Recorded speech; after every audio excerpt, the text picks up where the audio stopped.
Hello friends, welcome to the 22nd lecture of GST. और आज बेटा हम लोग स्टार्ट करेंगे चैप्टर नंबर 8, हमारा लास्ट से लास्ट वाला लास्ट चैप्टर, यानी थर्ड लास्ट चैप्टर। बेटा इस चैप्टर को अगर आपको बताऊँ तो हमको 2 लेक्चर्स लगेंगे। 9th चैप्टर को 1 लेक्चर्स लगेगा, पूरा 2 सवा 2 घंटे का। 10th लेक्चर को भी 1 लेक्चर लगेगा, 10th चैप्टर को भी 1 लेक्चर लगेगा, पूरा 2 सवा 2 ढाई घंटे तक का। एंड हमारा कंप्लीट हो जाएगा पूरा सिलेबस जीएसटी का। यानी इन शॉर्ट अभी आपको बता दूं तो आज का लेक्चर पकड़ के 4 लेक्चर और बचे हैं और उसके बाद जीएसटी कंप्लीट। टोटल 25 लेक्चर्स हमको जीएसटी में लगेंगे। एक आध ज़्यादा हो सकता है लेकिन मुझे नहीं लगता। 25 लेक्चर्स में हमारा जीएसटी कंप्लीट हो जाएगा। 2-2 घंटे के सारे बेटा 2-2 घंटे के रहेंगे। सिर्फ इसके बाद वाला चैप्टर शायद 1.5 घंटे का रहे, शायद, पक्का नहीं है। वो भी ई वे बिल पढ़ाऊंगा मैं उसके अंदर। आज ई वे बिल तक के पहले का पोर्शन हम इस लेक्चर में कंप्लीट करने की कोशिश करेंगे। चलिए बेटा, तो अब से मैंने बताया था चैप्टर 7 के बाद से 7th मिला के थ्योरेटिकल पोर्शन स्टार्ट होता है बेटा जीएसटी का। आज भी वैसा ही है, कुछ पूरा के पूरा थ्योरेटिकल है। एमसीक्यूज के चांसेस इन चैप्टर से बहुत ज़्यादा है। 2 से 4 मार्क के क्वेश्चंस एग्जाम में आते हैं। लास्ट जैसे 10 चैप्टर्स में से 2 मार्क के ही आते हैं। और एमसीक्यूज के चांसेस इन चैप्टर से जैसे 1-1 मार्क वाले हैं, उनके चांसेस बहुत बढ़ जाते हैं मतलब। तो हम लोग स्टार्ट करते हैं बिना टाइम वेस्ट किए। आज हम पढ़ने वाले बेटा tax invoice, credit and debit notes. ये 2 मेन चीज़ें आज हम पढ़ने वाले हैं। और उसके बाद ई वे बिल हम पढ़ेंगे। ई वे बिल बेटा नेक्स्ट लेक्चर में स्टार्ट होगा। इस लेक्चर में ई वे बिल का कोई रेफरेंस नहीं, कुछ ना कुछ स्टार्ट होगा ना मैं कोई रेफरेंस दूंगा। मैं सिर्फ इस चैप्टर में बात टैक्स इनवॉइस, क्रेडिट नोट और डेबिट नोट की करूंगा। चलिए, एज यूजुअल वो तो सब हम पढ़ेंगे ही। अब थोड़ा सा ये जरा यहाँ ध्यान दीजिए, कुछ डेफिनेशन है। ये डेफिनेशन मैं पढ़ा चुका हूँ आप लोगों को पहले। Continuous supply of goods, continuous supply of service. Continuous supply of goods में मैंने आपको दूध वाले का एग्जांपल दिया था, जो हर महीने आपको गुड सप्लाई करता है, हर रोज आपको गुड सप्लाई करता है continuously. Continuous supply of service बहुत सारी हो सकती है, जैसे मैं आपको सर्विस दे रहा हूँ, ये भी कंटिन्यूस सप्लाई ऑफ सर्विस है। दोनों में फर्क था, मेन फर्क ये था कि कंटिन्यूस सप्लाई ऑफ गुड्स में पीरियड नहीं दिया है कि कितने पीरियड के लिए सप्लाई करे तो ही कंटिन्यूस माना जा सकता है। वो 4 दिन हो सकता है, वो 10 दिन हो सकता है, 20 दिन हो सकता है, महीना भर हो सकता है। लेकिन कंटिन्यूस सप्लाई ऑफ सर्विस में दिया है कि अगर पीरियड 3 महीने से एक्सीड होता है तो ही कंटिन्यूस सप्लाई ऑफ सर्विस की डेफिनेशन में बैठेगा, नहीं तो वो चीज़ कंटिन्यूस सप्लाई ऑफ सर्विस के डेफिनेशन में नहीं बैठेगी। Sir continuous supply of goods मतलब क्या? It means a supply of goods which is provided or agreed to be provided continuously recurrent basis under a contract, whether or not bought by means of wire, cable, pipeline और conduct. ये रहे या ना रहे, भाई wire से दे रहे, cable से दे रहे। जैसे केबल वाला कंटिन्यूस सप्लाई देता है, पाइपलाइन से आपको गैस एलपीजी बोलो या आपके क्या कहते हैं पानी आता है घर में पाइप से, है ना। तो वो रहे या ना रहे उससे यहाँ फर्क नहीं पड़ता। For where supplier invoices the recipient on regular or periodic basis. For example monthly, दूध वाला याद कर लो, पेपर वाला याद कर लो, मंथली इनवॉइस करता है। And include supply of such goods as government way subject to such condition as it may by notification specify. मतलब ये लास्ट लाइन कई जगह आपको दिखेंगी। ये लाइन डालने का मतलब क्या पता है क्या? कभी भी गवर्नमेंट चाहे तो किसी और चीज को स्पेसिफिकली इसके अंदर डाल सकती है बाय नोटिफिकेशन। ये गवर्नमेंट को पावर यहाँ पे हर सेक्शन में दे दिया गया है, ठीक है ना। उसके बाद continuous supply of service same है, बट मेन पार्ट क्या है? For period exceeding 3 months. अगर 3 महीने का पीरियड ज्यादा होता है तो ही कंटिन्यूस सप्लाई ऑफ सर्विस की डेफिनेशन में बैठेंगे, गाड़ी में बैठेगा। नहीं तो 2 महीना, 2.5 महीना, 1.5 महीना ये पीरियड है, 3 महीना भी है तो भी नहीं बैठेगा। एक्सीडिंग 3 मंथ्स, 3 महीना 1 दिन कंटिन्यूस सप्लाई ऑफ सर्विस में बैठ जाएगा। आई होप ये दोनों डेफिनेशन क्लियर है। ठीक है, डेफिनेशन तो हो गई। सर आप कहना क्या चाहते हो? मैं कहना कुछ नहीं चाहता, मैं एक चीज़ बताना चाहता आपको। इस चैप्टर का एक थोड़ा सा ओवरव्यू दिखाता हूँ आपको, थोड़ा सा, ज़्यादा नहीं, एक ओवरव्यू बताना चाहूँगा। चलिए, तो मैं ड्रॉ करूँगा, फिर आपकी इच्छा है तो आप ड्रॉ कर सकते हैं, ऐसा कुछ नहीं है। ये चैप्टर में क्या क्या है बेटा, देखिए मैं समझा कुछ नहीं रहा हूँ। ये चैप्टर में क्या क्या देखना है बस मैं ये आपको थोड़ा सा बता रहा हूँ। देखिए, इनवॉइस नाम तो पढ़ ही लिया आपने इस चैप्टर का, इनवॉइस पढ़ा आपने। इनवॉइस है डेबिट नोट, क्रेडिट नोट या अदर डॉक्यूमेंट्स। मैं इसमें बेटा ई वे बिल नहीं ले रहा हूं, ठीक है ना। ये हमारा स्ट्रक्चर है, क्या है, स्ट्रक्चर ऑफ चैप्टर, पूरी कहानी भैया क्या क्या है, ठीक है ना। तो जरा सा इस पे बेटा ध्यान देंगे हम।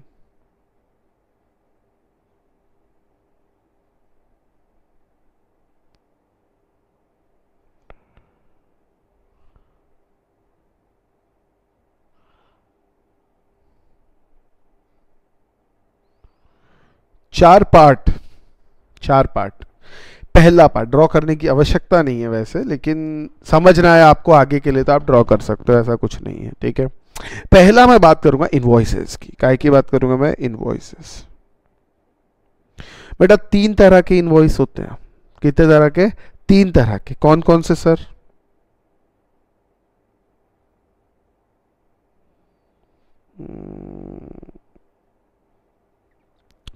पहला होता है टैक्स इनवॉइस, क्या होता है, टैक्स इनवॉइस।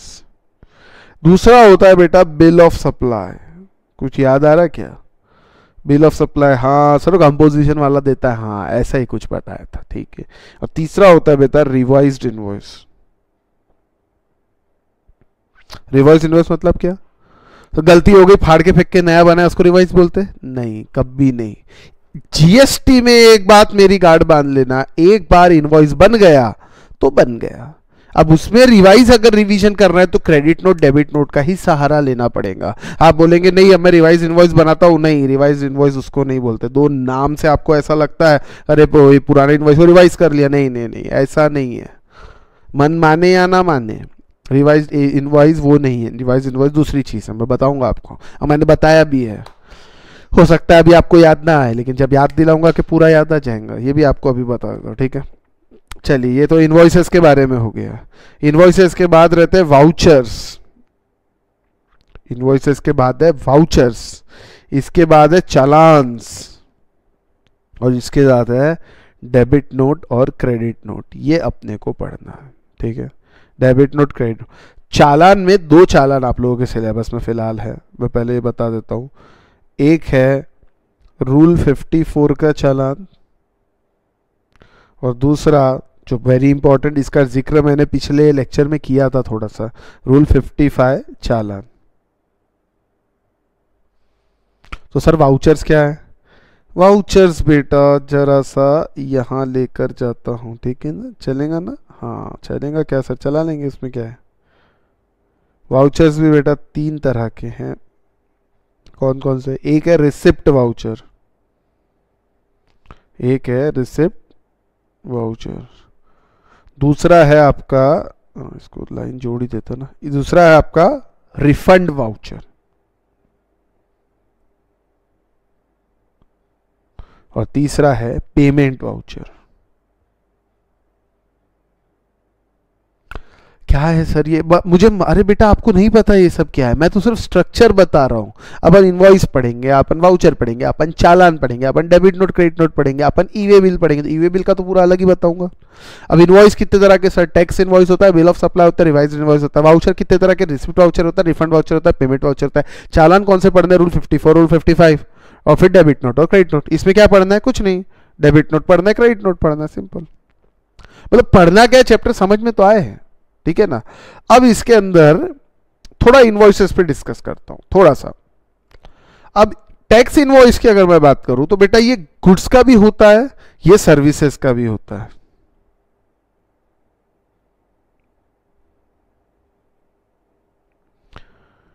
गुड्स का भी होता है और सर्विसेज का भी होता है।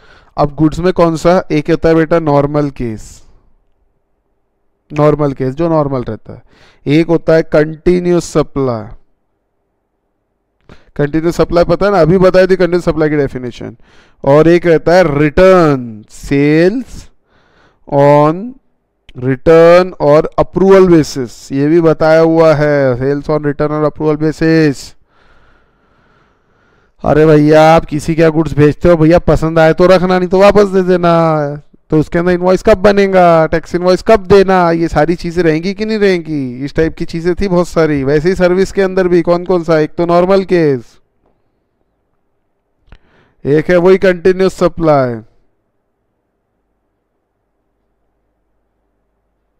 और एक सीजेस। सीजेस मतलब रुक जाना, सर्विस किसी कारण से रुक जाना। ठीक है, ये सब कुछ हम लोग पढ़ने वाले हैं इस चैप्टर के अंदर। थ्योरेटिकल चैप्टर है, 2 से 4 मार्क का क्वेश्चन आ सकता है, एमसीक्यू पक्का आएगा इस चैप्टर से। ये चैप्टर्स बड़े फेवरेट है एमसीक्यूज के लिए, क्योंकि बहुत सारे क्वेश्चन बन सकते हैं इन चैप्टर से। और मैं 1000 एमसीक्यू भी करा दूं तो भी 1000 एक को अलग ही आएगा। ये आपको मैं गार्ड बांध के बता देता हूँ, कोई भी टीचर कुछ भी बोल दे बेटा ये समझ लेना, और ये बहुत बेसिक चीज़ है। नहीं तो आजकल एमसीक्यू के नाम पे बच्चों को अट्रैक्ट किया जाता है, देखो हम इतने एमसीक्यू कराते हैं, हम इतने कराते हैं। अरे क्या इतने एमसीक्यू, कितने भी कर लो, जब तक कंसेप्ट क्लियर नहीं है तब तक कोई फायदा नहीं। और कंसेप्ट क्लियर हो गया तो एमसीक्यू जैसा स्कोरिंग चीज़ नहीं है बेटा, फिर इतना बेनिफिट मिलेगा आपको। आई बात समझ में? ठीक है, ये है बेटा चैप्टर का स्ट्रक्चर।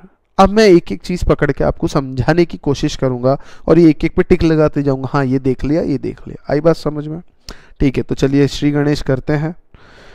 अब है बेटा टैक्स इनवॉइस सेक्शन 31। सेक्शन 31 की यहाँ मैं बात करूंगा।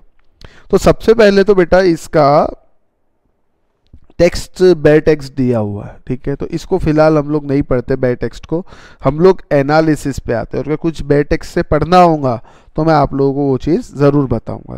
पहले मैं बात करूंगा एनालिसिस की, ठीक है। हम इनवॉइस से स्टार्ट कर रहे हैं। ये देखिए अपना चार्ट है, पहले किससे स्टार्ट करेंगे? इनवॉइस से स्टार्ट करेंगे। इनवॉइस में tax invoice, bill of supply, revise, ये हम पढ़ेंगे। फिर वाउचर्स पे आएंगे, मतलब ये first part of the chapter, this is second part, this is third part, this is fourth part, और एक फिफ्थ पार्ट भी है जो ई वे बिल है, वो आज डिस्कशन में नहीं आएगा। आई बात समझ में? उसके लिए एक लेक्चर चाहिए सेपरेट, एक 1.5 घंटा 2 घंटे का लेक्चर, अच्छे से उस पर डिस्कशन करेंगे हम लोग अच्छे। चलिए ठीक है, तो पहला पार्ट मैं इनवॉइसेस पे आ रहा हूँ, ठीक है। इनवॉइसेस एनालिसिस पे ध्यान देंगे। There is no prescribe format, there is no format prescribe for tax invoice. ऐसा कोई फॉर्मेट जीएसटी में प्रिस्क्राइब नहीं है। अच्छा, only certain fields have been prescribe, कुछ कुछ जरूरी चीजें प्रिस्क्राइब्ड है, सर्टन फील्ड्स। भैया फील्ड्स मतलब क्या? जैसे नेम ये फील्ड है, एज ये फील्ड है, सेक्स मेल फीमेल ये फील्ड है। ये आपको कोई भी फॉर्म भरते तो ये सब फील्ड्स भरना नहीं पड़ता।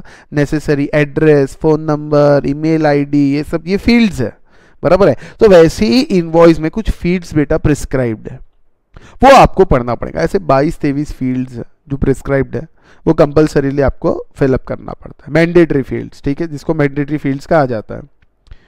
फर्दर इनवॉइस में भी इशूड मैन्युअली और इलेक्ट्रॉनिकली। आप इनवॉइस जरूरी नहीं है प्रिंट करके देना है, आप मैन्युअली भी दे सकते हैं, आप इलेक्ट्रॉनिकली भी दे सकते हैं। वही बुक में कार्बन लगा के बनाते ना कई दुकानदार, वैसा भी दे सकते। कोई जरूरी नहीं है कि आपको प्रिंट निकाल के इलेक्ट्रॉनिकली ही देना है, ठीक है।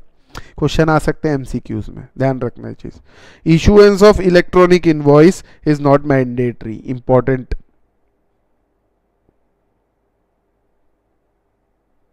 बिल्कुल मैंडेटरी नहीं है।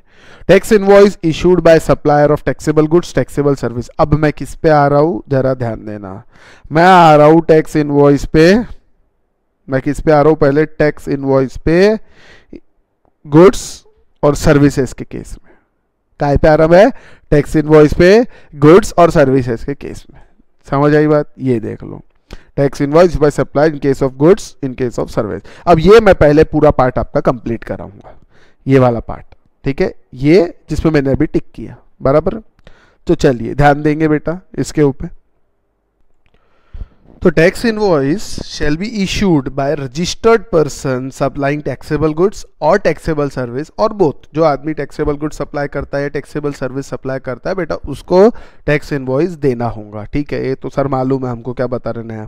टैक्स इनवॉइस यानी एक तरह से बिल, ठीक है। इनवॉइस वो भी टैक्स इनवॉइस, सिर्फ इनवॉइस नहीं है, सिर्फ इनवॉइस और टैक्स इनवॉइस में फर्क होता है, बात ध्यान रखना, ठीक है। अब time limit for issue of invoice, ये अपन पढ़ चुके हैं। Time limit nature of supply पे डिपेंड रहता है। नेचर ऑफ सप्लाई कैसी? नॉर्मल सप्लाई है, देख लीजिए चीज़ समझ लो, नॉर्मल सप्लाई है, कंटिन्यूस सप्लाई की सेल्स और रिटर्न है। Time limit for supply of invoice in case of service, normal case है, कंटिन्यूस है कि सीजर्स वाला केस है।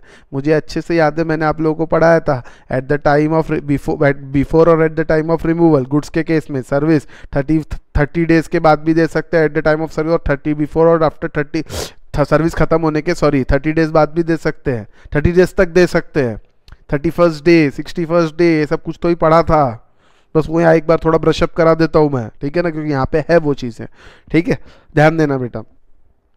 Time limit for issue of invoice,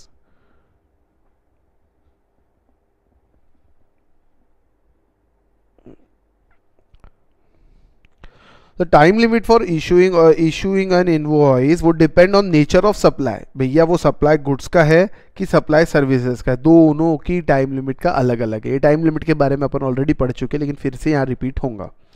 A registered person supplying taxable goods shall issue tax invoice before or at the time of removal of goods where supply involves movement, goods movement, ये सब पढ़ाया हुआ है बेटा, 5th chapter में पढ़ा है, हाँ।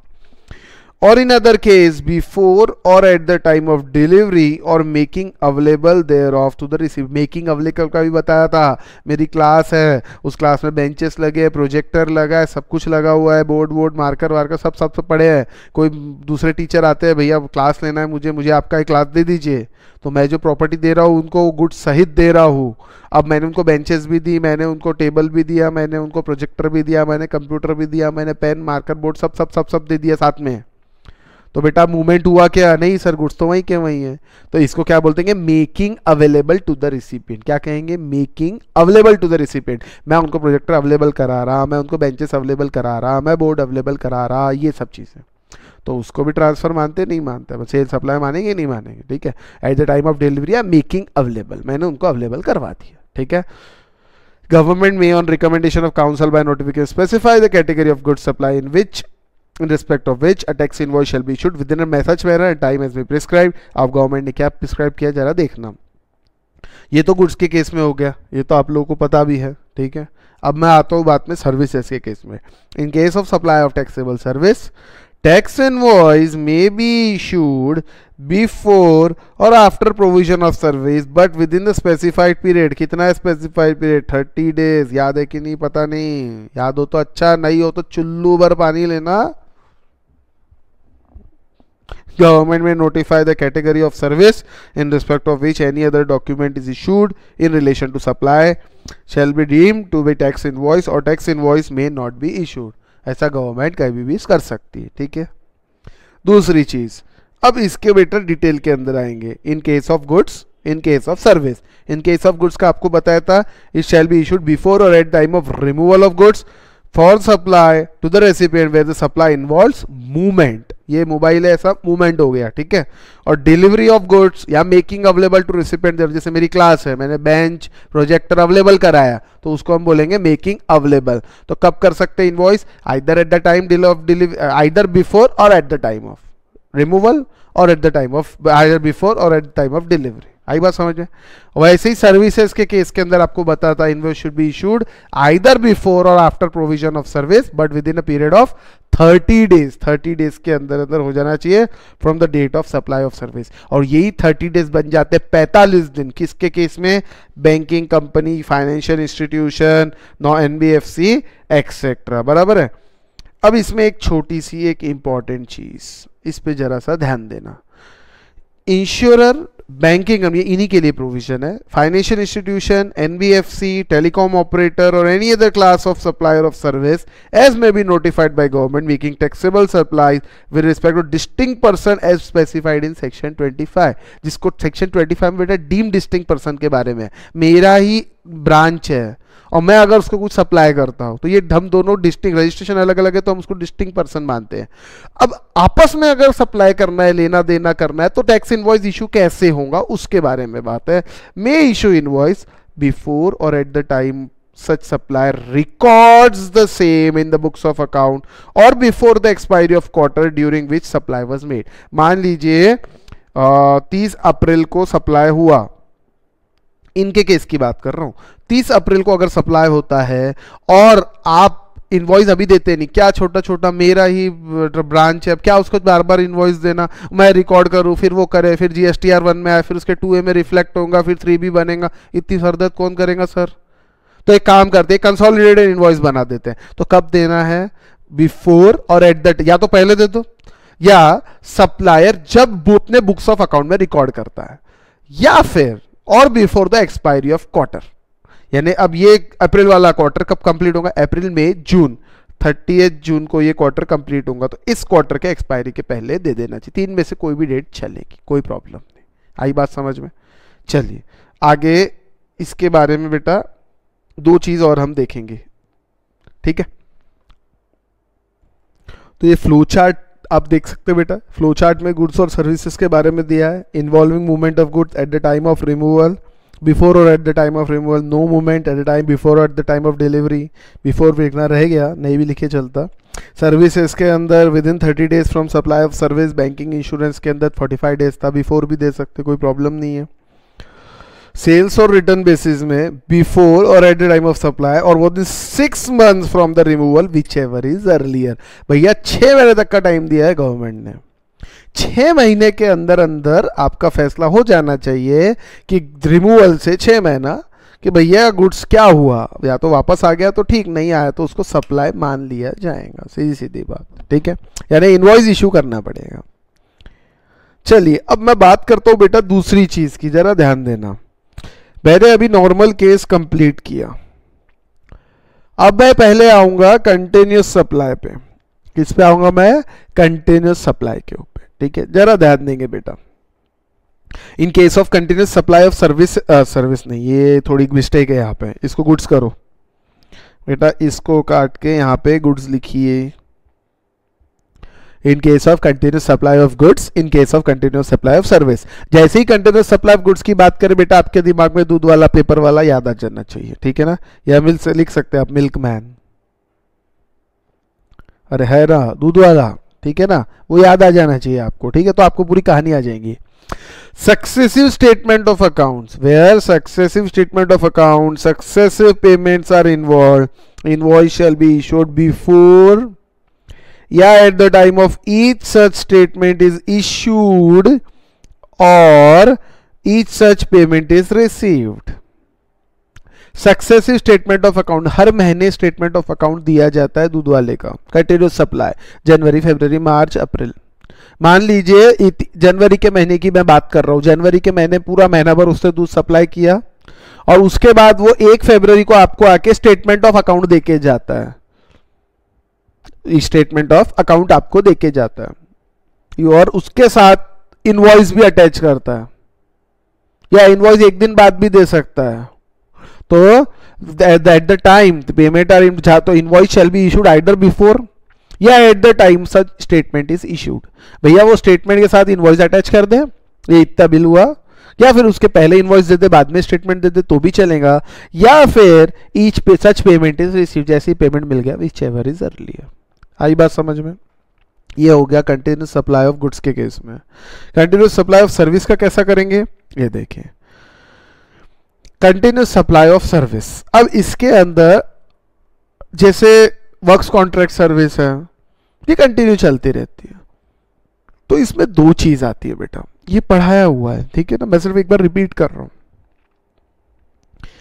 Where due date of payment is ascertainable from the contract, contract देख के ये पता चलता है कि पेमेंट की ड्यू डेट क्या क्या है। अगर पता चलता है तो बहुत अच्छी बात है। तो इनवॉइस कब तक इशू करना है? Invoice shall be issued on or before the due date of payment, या on or before the due date of payment. और अगर due date of payment is not ascertainable from the contract, तो before or at the time when supplier of service receives the payment.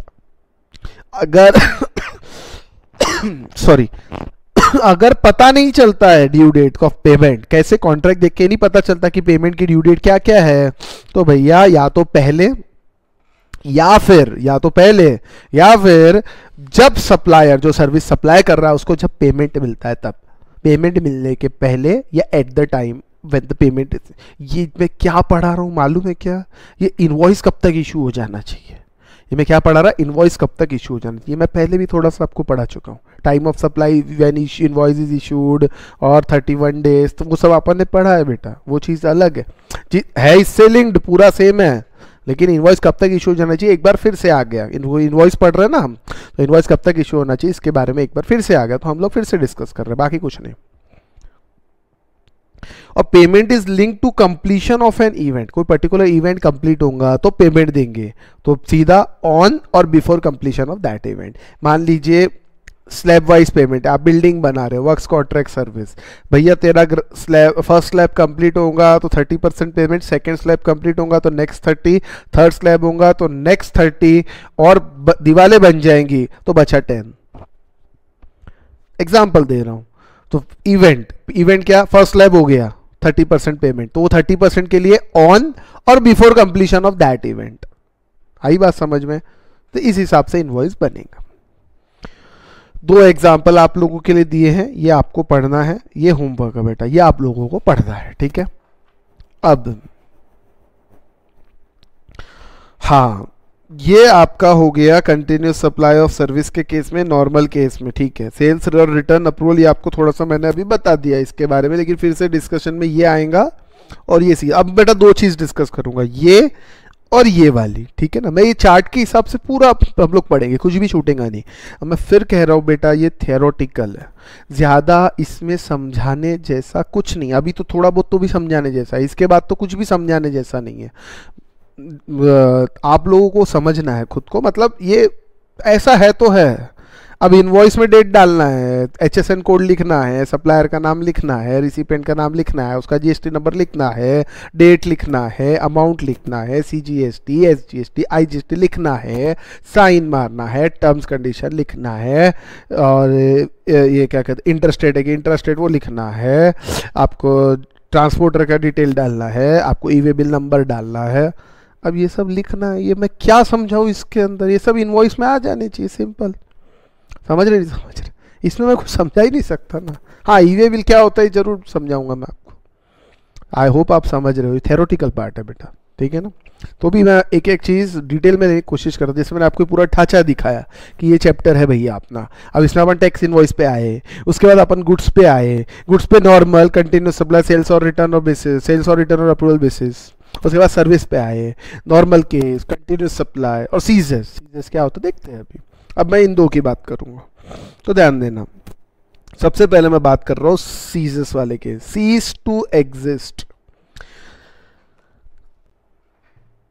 मैंने एक interior decorator को काम दिया और मैंने उनको कहा कि भैया आप बनाइए अपने हिसाब से, और उन्होंने मुझे प्लान दिखाया, मैंने अप्रूव किया, ठीक है। उन्होंने बनाना स्टार्ट किया और हमारा कॉन्ट्रैक्ट हुआ था कि जैसे इतना काम कंप्लीट हो जाएगा पेमेंट दे देंगे, पार्ट पेमेंट रिलीज करेंगे, ऐसा हमारे पूरे कॉन्ट्रैक्ट में टर्म्स लिखे हुए थे।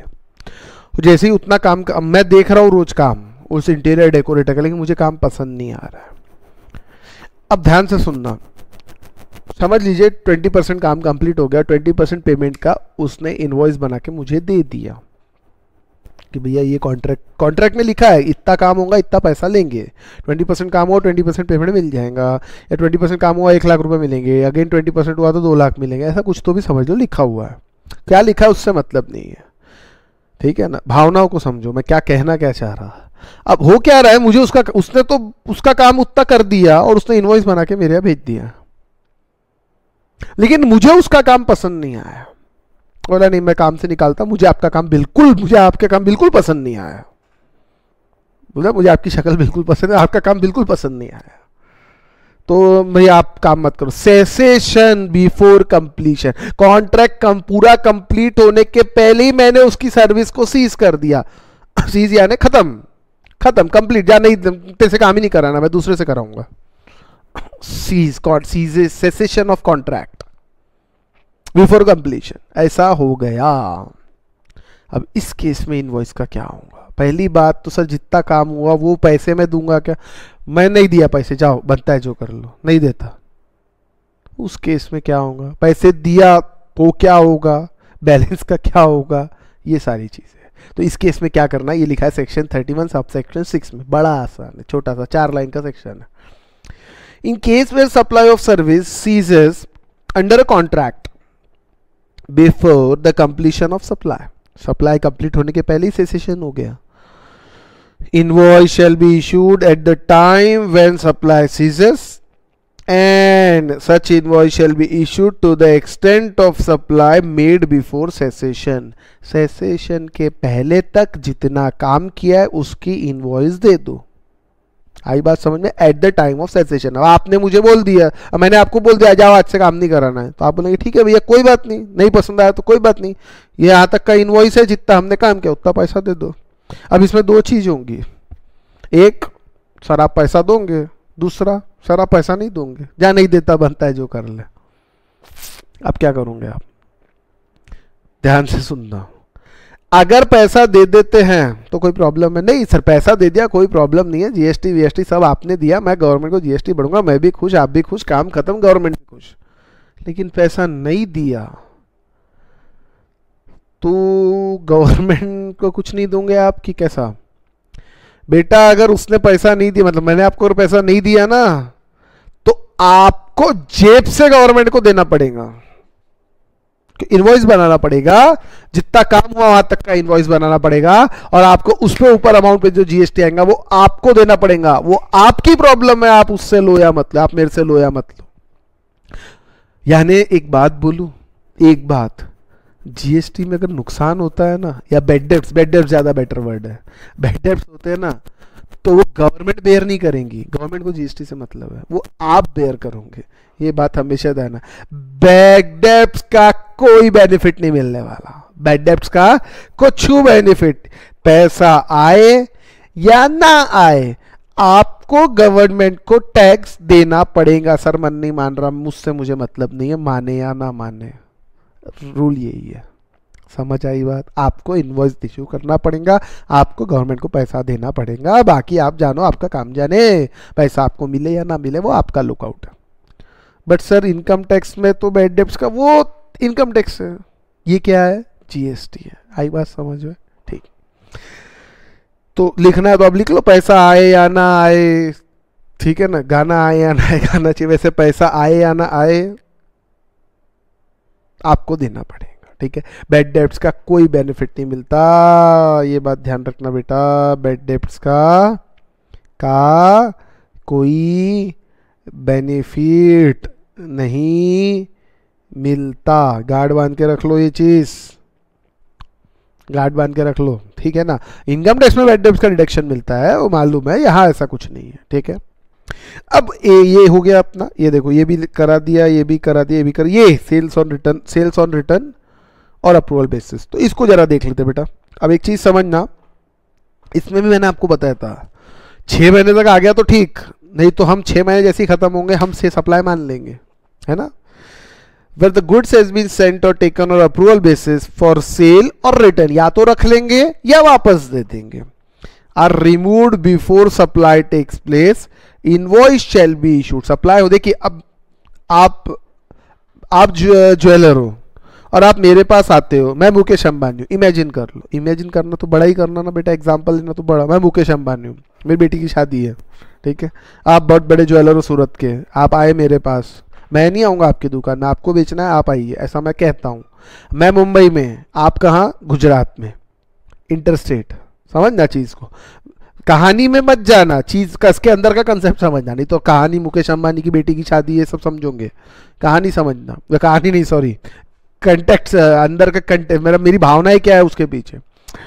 आपने अपने शॉप से बहुत सारे ज्वेलरी बॉक्स में ज्वेलरी के साथ रिमूवल किया तो इनवॉइस का भी इशू हो जाना चाहिए eight the time of delivery और before removal or at the time of removal, which ever is earlier. लेकिन सीधी बात है, यहाँ पे सेल नहीं हो रहा है, आप सिर्फ दिखाने जा रहे हो, या तो अप्रूव होंगे या रिटर्न हो जाएंगे, दो में से आपने 1000 सेट अलग अलग लेकर गए। अरे मुकेश अंबानी है ना, तो 1000 सेट आप आए मेरे यहाँ पे, हाँ मैंने देखा, बोला ठीक है छोड़ के जाओ, देखते हैं, अभी टाइम नहीं है, अभी एजीएम लेना है हमारे को, अभी टाइम है, आप छोड़ के जाइए हम देख लेंगे। क्या करोगे, छोड़ के आओगे क्या? छोड़ दोगे मेरे यहाँ? हाँ सर, अरे मुकेश अंबानी क्या, कौन नहीं छोड़ेगा, ठीक है। एक छोटा सा लिस्ट बना के दे दोगे मुझे, कच्ची सर ये सारे है इसमें 1000, हाँ ठीक है 1000 सेट, चलो रख दियो। अब हम लोग देखेंगे आराम से, जब हमको फुर्सत मिलेंगे, मैं मेरी वाइफ और सब देखेंगे आराम से जब फुर्सत मिलेगी। तो इनवॉइस कब देना? अब इनवॉइस दिया क्या उसने? नहीं। गुड्स रिमूवल हुआ है, हाँ रिमूवल हुआ है। सप्लाई हुआ क्या, नहीं पता नहीं सर, वो 1000 सेट में से कितने रखेंगे क्या पता, 100 रखे, 150 रखे, एक भी ना रखे। सेल कब माना जाएगा, सेल तब माना जाएगा जब अप्रूव हो जाएगा। अप्रूव हुआ मतलब सेल हो गया, नहीं अप्रूव हुआ तो रिटर्न हो गया। रिटर्न पे जीएसटी थोड़ी लगेगा, नहीं लगेगा। तो इसीलिए इनवॉइस का भी इशू होगा, या तो at the time of supply invoice issue कर दो, लेकिन सर ये पॉसिबल नहीं है। कितना लेगा, क्या लेगा, लेगा कि नहीं लेगा, ये कैसे बताएंगे eight the time of supply. तो गवर्नमेंट ने और लिखा है, और या फिर बेटा कोई बात नहीं, चलो एट द टाइम सप्लाई नहीं बता सकते ना आप, तो 6 month from the date of removal, जिस दिन उस ज्वेलर की शॉप से रिमूव हुआ उससे 6 महीने, विच एवर इज अर्लियर। और 6 महीने तक भी मुकेश अंबानी ने नहीं बताया ना, तो फिर तुमको इनवॉइस बनाना पड़ेगा, या तो उससे वापस लेके आ जाओ, अप्रूवल ला लो, अप्रूवल पे पूछ लो भैया आप रख रहे हैं कि रिटर्न दे रहे हैं। अब फोन पे 5 महीने हो गए, कुछ नहीं बताया, अब आपको जीएसटी का नॉलेज है, आपने बोला अरे यार ये तो फिर पूरा बिल फाड़ना पड़ेगा, बिके नहीं तो भी। आप मुकेश अंबानी जी को फोन करते हो, सर वो कुछ रख रहे क्या, तो हाँ मैं बोलता हूँ हाँ बेटा वो रखना तो है, उसमें से 100 सेट हम रखने वाले, बाकी रिटर्न है। तो आपने आ गए आप तुरंत मेरे घर पे, आपने बोला सर कौन कौन से आप रख रहे हैं, तो आप तुरंत इनवॉइस बना दीजिए मुझे, बराबर है, इनवॉइस बना दीजिए एट टाइम। अब सप्लाई हो गया, मैंने बता दिया ना आपको मैं 100 रखने वाला हूं, तो उस 100 का जितना बिल होता है आप इनवॉइस बना के जीएसटी लगा के मुझे दे दीजिए, ठीक है। और साथ में बचे जो 900 है वो आप वापस ले गए, यानी इनवॉइस बना 100 का, बचे क्या हुए, अप्रूव नहीं हुए तो रिटर्न हो गए, बराबर है। अब एक चीज समझना, मैंने 6 महीने तक कोई जवाब नहीं दिया तो क्या होगा, तो या तो ये मान लो जल्दी से सारे के सारे रिटर्न है, और नहीं तो सारे का इनवॉइस बनाना पड़ेगा। इसलिए 6 महीने के अंदर अगर नहीं आया तो हम मान लेंगे कि सप्लाई हो गया, हम यानी डिपार्टमेंट मान ले, फिर बैंड बच जाएंगी, टैक्स देना पड़ेगा। इसलिए 6 महीने के अंदर अंदर, 6 महीना बहुत टाइम दिया ना यार, 180 दिन दे दिया ना, और क्या देंगे, बराबर ना। चलिए अब मैं आता हूं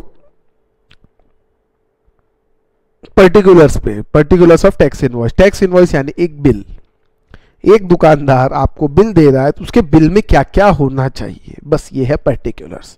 तो क्या क्या होना चाहिए, देखिए कोई प्रिस्क्राइब फॉर्मेट है क्या, अभी अपन ने पहले डिस्कस किया, there is no pre prescribe format, कोई प्रिस्क्राइब फॉर्मेट नहीं है, आपको अपने हिसाब से काम करना है, बराबर है ना। There is no prescribe format. तो जरा ध्यान देना क्या क्या मैंडेटरी फील्ड्स है वो मैं आपको बता देता हूं।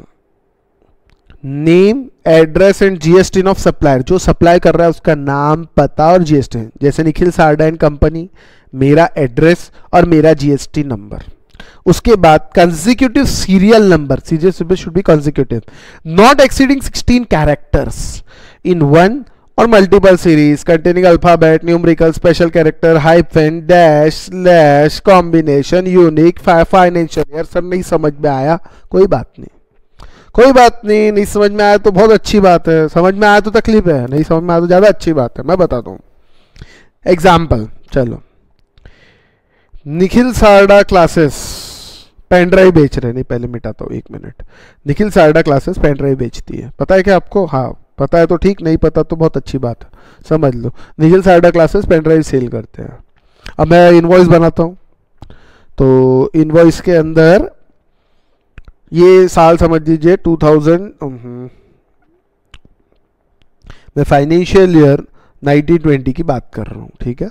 यहाँ से फाइनेंशियल 1920 से मेरा सेल स्टार्ट हो जाता है पेन ड्राइव्स का। अब मुझे इसका अलग इनवॉइस बनाना है, भी कितने क्या अभी के सब ध्यान में रखना पड़ता है, तो invoice should B serially numbered, consecutive होने चाहिए। तो इनवॉइस नंबर कैसे देना, ठीक है, 16 कैरेक्टर से ज़्यादा नहीं। अब समझना चीज़, निखिल सारडा, मैं एक एग्जाम्पल दे रहा हूँ सिर्फ, ठीक है। निखिल सारडा 1920 0001, ये मेरा इनवॉइस नंबर है। अब कितने कैरेक्टर हुए, 1 2 3 4 5 6 7 8 9 10 11 12 13 14 15 कैरेक्टर हुए। मैक्सिमम कितने, 16। स्लैश, डैश, हाइफन, ये सब चीजें इसमें आ जाएंगी। एक और चीज, अब मैं ऐसा भी कर सकता हूं, ये नहीं पसंद आ रहा कोई बात नहीं, Nikhil Sarda PD pen drive है, 1920 0001 कितने कैरेक्टर्स हुए? 1 2 3 4 5 6 7 8 9 10 11 12 13 14 15 16 अलाउड है? हाँ, 16 से ज्यादा अलाउड नहीं है। क्यों नहीं सर? अरे बेटा, जो फॉर्म जो जहाँ आपको डिटेल्स अपलोड करनी पड़ती है ना जीएसटी की, उसके अंदर 16 डब्बे की ही जगह है सॉफ्टवेयर में, जीएसटी पोर्टल में 16 डब्बे की जगह इनवॉइस नंबर के लिए। जब इनवॉइस नंबर जहाँ लिखना पड़ता है 16 कैरेक्टर से ज़्यादा आप नहीं लिख सकते, इसीलिए 16 कैरेक्टर ज़्यादा। अब सब सफिशिएंट है ना बेटा, 16 है ना, सफिशिएंट है ना, जैसा डालना डालो। तो आप slash hyphen, it should be serially number, ठीक है ना, एक के बाद 2 ही आना चाहिए, एक के बाद 3 नहीं आना चाहिए, ये बात ध्यान रखना। और साल बदल गया तो चेंज हो जाएगा, निखिल साडा पेन ड्राइव 2020 21 0001 है ना, ऐसा चलेगा। चलिए ठीक है, आई होप ये क्लियर है। डेट ऑफ इशू, डेट तो डालनी पड़ेगी। रिसिपिएंट इज रजिस्टर्ड, यानी जिसको आप सर्विस दे रहे हो, जिसको आप गुड्स बेच रहे हो, जिसको आप गुड्स सप्लाई कर रहे हो, जो रिसिपिएंट है, अगर वो रजिस्टर्ड है, देखिए बेटा समझना जरा ध्यान से, अगर वो रजिस्टर्ड है तो उसका नाम, उसका आता पता और उसका जीएसटी नंबर या फिर उसका यूनिक आइडेंटिफिकेशन नंबर, यूआईएन के बारे में बता चुका हूं, ऑफ रिसिपिएंट, ठीक है। अगर वो अनरजिस्टर्ड हुआ तो सर कोई बात नहीं। इफ रिसिपिएंट इज अनरजिस्टर्ड तो एक चीज ध्यान रखना, वैल्यू ऑफ सप्लाई कितनी है, जो जितना माल आप उसको दे रहे हो, अगर वो 50,000 या उससे ज्यादा है, आई रिपीट 50,000 या उससे ज्यादा, तो आपको उस रिसिपिएंट का नाम, अता पता, उसका address along with name of state and it's code, Maharashtra का कोड 27 है, महाराष्ट्र का कोड 27 है। और अगर लेस देन 50,000 है तो आपको ये सब डिटेल की कोई जरूरत नहीं है, लेकिन अनरजिस्टर्ड रिसिपिएंट में still request the aforesaid detail to be recorded in tax invoice. अगर वो रिसिपिएंट चाहता है मेरा सब नाम आता पता बिल पे लिख दो ना साहब, तो आप लिख देना, आपको कोई प्रॉब्लम नहीं है, लेकिन जरूरी नहीं है नाम आता पता लिखने का। यानी 50,000 से कम का बिल है, मान लीजिए 49,000 का बिल है, आपने अनरजिस्टर्ड सब रिसिपिएंट को दिया, तो गवर्नमेंट ऑफिशियल्स आपसे ये नहीं पूछ सकते तुमने नाम आता पता क्यों नहीं लिखा।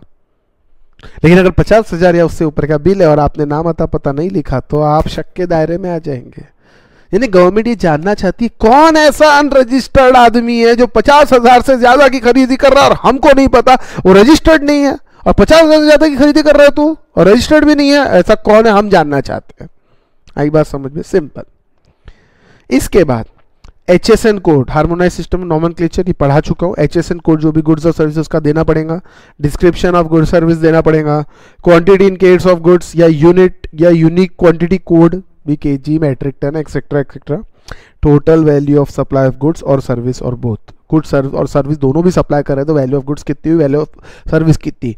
सर ऐसे भी बिल बनते? हाँ, आप कभी गाड़ी सर्विसिंग को देते हो अगर कंपनी के अंदर, वर्कशॉप में, कंपनी के वर्कशॉप में, तो आप देखना सर्विस एलिमेंट पूरा अलग लिखा रहता है, पार्ट्स एलिमेंट अलग रहता है, पार्ट्स पे जीएसटी अलग लगता है, सर्विस पे जीएसटी अलग लगता है। तो value of taxable service of supply of goods और सर्विस ऑफ बोथ, यहाँ पे दोनों वाला आ जाता है, तो उसका भी एक इनवॉइस बनता है, उसकी वैल्यू निकलती है, value of supply of goods कितनी है, value of supply of service कितनी है, दोनों पे कितना जीएसटी आता है, ये सब कुछ अलग उसमें दिया रहता है। ये बिल कभी ध्यान से देखना। इसके बाद अब ये सब चीज़ें कुछ समझाने जैसा है नहीं, फिर भी मैं एक बार पढ़ लेता हूँ ताकि हमारा आपको ध्यान ज़्यादा टेंशन नहीं रहे। Taxable value of supply of goods और सर्विस और both taking into account discount और अबेटमेंट, इफ एनी को डिस्काउंट अगर काटना है तो काट लो। रेट ऑफ टैक्स लिखना पड़ेगा, central tax, state tax, integrated tax, union territory cess, ये तो आपको पाँचों मालूम है, CGST, SGST, IGST, UTGST या कंपेंसेशन सेस, ठीक है। Amount of tax charged in respect of taxable goods और service, central tax, state tax, वही कितना टैक्स हुआ वो भी निकाल लो।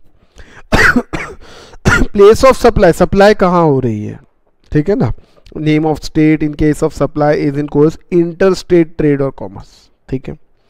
Address of delivery where the same is different from place of supply, place of supply से डिलीवरी एड्रेस डिफरेंट, ऐसा पढ़ाया था, याद है क्या? याद है तो अच्छी बात है, नहीं तो चुल्लू भर मैं लिखता हूं। मेरे को याद है मैंने पढ़ा था, आपको याद है कि नहीं भगवान जाने। Bill to ship to model, ये मॉडल पढ़ा था, याद है क्या? Bill to ship to model, bill किसी को, शिपिंग किसी को। अरे भाई ए बी सी 3 लोग हैं, बिल टू शिप टू, याद है क्या? ए ने बी को ऑर्डर दिया और बोला डायरेक्ट सी को भेज दे, तो बी ए को बिल देगा और बी सी को गुड्स देगा और ए सी को बिल देगा। समझा तो ठीक, नहीं तो जाने देना, ठीक है? जाने देना नहीं, bill to ship to model में पढ़ा चुका हूँ, ठीक है? तो address of delivery where same is different, मतलब भाई मैं तो बिल बायर को दे रहा हूँ लेकिन डिलीवरी एड्रेस अलग है। अगर ऐसा कुछ है तो वो भी एड्रेस डालना पड़ेगा टैक्स इनवॉइस में। Whether the tax is payable on reverse charge basis, ओ हो, ये भी लिखना पड़ेगा। अगर ऐसा रिवर्स चार्ज है तो लिखना पड़ेगा इनवॉइस में, हाँ ये रिवर्स चार्ज वाला है, ठीक है? फिर सिग्नेचर वगैरह, ऑथराइज सिग्नेचर होना चाहिए। लेकिन however the signature or digital signature of the supplier or his authorized representative shall not be required in case of issuance of electronic invoice in accordance with provision of Information Technology Act। अगर आप electronic invoice issue करते हो तो इन signature की कोई ज़रूरत नहीं है, और मैनुअल है तो आपको सिग्नेचर करना पड़ेगा। I hope it is clear. ये सारी चीज़ें इनवॉइस में होना चाहिए। समझाने जैसा तो है नहीं कुछ, लेकिन फिर भी मैंने समझाने की आपको कोशिश की बेटा।